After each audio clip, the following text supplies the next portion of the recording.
Oke teman-teman, kali ini aku mau berbagi cerita ya tentang TikTok GMV Max. Nah, ini kan platform terbaru atau fitur terbarunya dari TikTok Ads. Yang sebelumnya TikTok Ads Manager, kita iklan yang namanya Video Shopping Ads, Live Shopping Ads, terus Product Shopping Ads, VSE, PSE, LSE. Nah, kita berubah ke GMV Max per April 2025 tahun ini.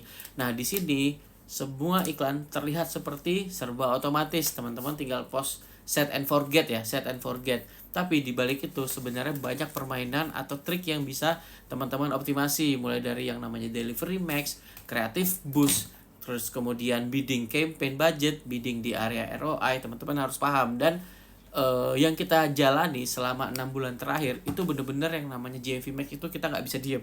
Bahkan setiap 30 menit kita selalu cek dashboard. Tim kita selalu oke, ROI gimana, spendnya udah gimana. Karena kalau teman-teman telat dikit, spendnya bisa bablas. Atau kalau teman-teman nggak pantau seharian, ternyata nggak spend.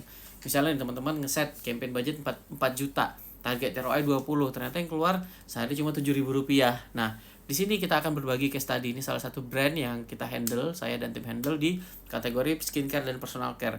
Kita bisa spend di atas 100 jutaan dengan 4.700 order, cost per ordernya di 23.000. Nah, seperti yang teman-teman ketahui, di sini harga produknya di angka 100.000. Jadi kita dapat 782 juta selama 7 hari terakhir dan ROI di 7,12.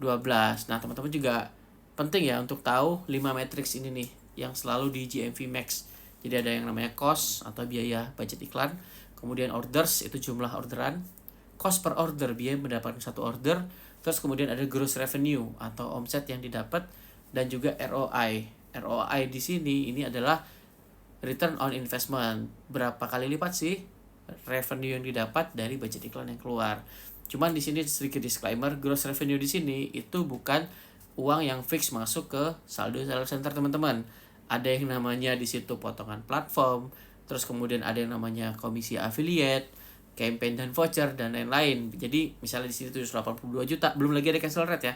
Cancel rate dan RTS, return to seller. Itu juga perlu diperhatikan karena terkadang yang ternyata masuk kok. Ini yang sering kita alami ya. Kita dari digital agency yang handle brand-brand di TikTok Shop sering mendapat pertanyaan seperti ini. Mas, kok di GMV Max saldo 1M yang bisa kita tarik atau withdraw itu cuma 700 juta. Nah, itu yang tadi saya bilang, ada potongan yang namanya di situ komisi affiliate, biasanya 10%, bahkan ada yang 15%. Terus kemudian ada di situ campaign, potongan campaign dan voucher, terus kemudian potongan platform 10%. Nah, jadi itu case yang berbeda ya. Tapi kita balik ke fokus tentang ads. Tentang ads, untuk produk GMV Max dan Live GMV Max ada banyak fitur-fitur yang bisa diutak-atik hariannya. Jadi teman-teman jangan konsepnya set and forget. Siapin satu orang tim dedicated advertiser, setiap setengah jam cek dashboard. Jadi di situ nanti biasanya advertiser itu sebagai satu ya, pertama dia paham technical analytical, yang kedua dia punya proactive communication. Karena apa? Ketika nggak perform atau ketika affiliate-nya off ternyata, di situ dia biasanya tuh langsung koordinasi ke tim affiliate spesialis. Atau misalnya SKU kosong, itu dia koordinasi ke tim seller center. Atau misalnya tadi ya, kok nggak ada penjualan, nah biasanya tuh campaign dan voucher itu habis masanya. Nah, itu biasanya harus koordinasi terus, jadi setiap setengah jam coba. Dan ketika masih belum benar-benar nyerap nih spendnya, target misalnya sehari pengen spend 1 juta, ternyata belum nyerap. Nah, teman-teman bisa main yang namanya upper funnel ya. Jadi di awareness, consideration, conversion, nah yang paling atas itu ada yang namanya fase awareness. Teman-teman running iklan yang namanya iklan reach, iklan video views, itu untuk memperbesar brand size dari teman-teman. Nah, ketika brand size-nya udah besar, itu fase jualan di GMV Max bakal lebih mudah. Oke, follow akun ini untuk tips-tips tentang cara jualan di TikTok, baik sebagai seller ataupun sebagai affiliate, karena aku bakal sering share ya tentang tips-tips jualan di TikTok. Thank you.